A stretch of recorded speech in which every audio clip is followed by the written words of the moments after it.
राजस्थान में कांग्रेस राज में बड़ी बड़ी परीक्षाओं के पेपर लीक हुए। तब विपक्ष में भारतीय जनता पार्टी थी।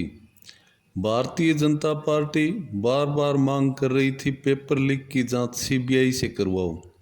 लेकिन अब राज्य में भारतीय जनता पार्टी की सरकार बन गई तो फिर एसआईटी का गठन क्यों किया गया? सीधे सीबीआई जांच क्यों नहीं करवाई? क्योंकि भारतीय जनता पार्टी भी कांग्रेस से मिली हुई है और एसआईटी गठन करके भारतीय जनता पार्टी समय बर्बाद कर रही है और लोगों को गुमराह कर रही है।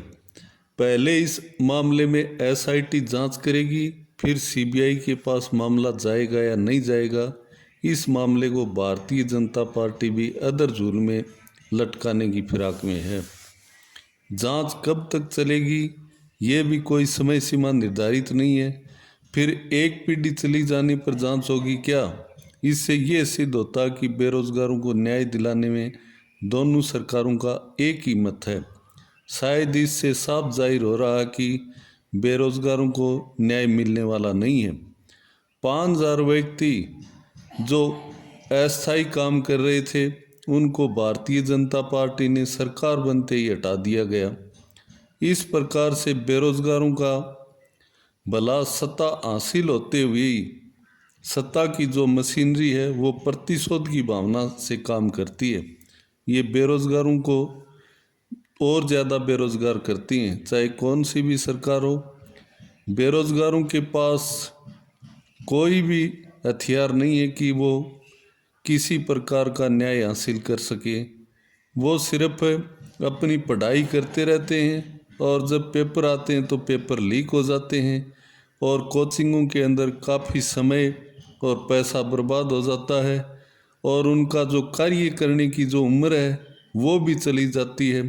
वो फिर न तो घर के रहते हैं न घाट के रहते हैं, यानी किसी काम के नहीं रहते हैं। एक पढ़े लिखे युवक को जब कोई रोज़गार नहीं मिल पाता है तो वो किसी काम का नहीं रहता है। लेकिन सरकार को बेरोजगारों की कोई भी चिंता नहीं है, न वो भर्तियां निकालती है और जब कोई भर्ती आ जाती है तो पेपर लीक हो जाते हैं। फिर कहते हैं सीबीआई जांच कराएंगे। तो सीबीआई जांच कराने की क्या ज़रूरत है?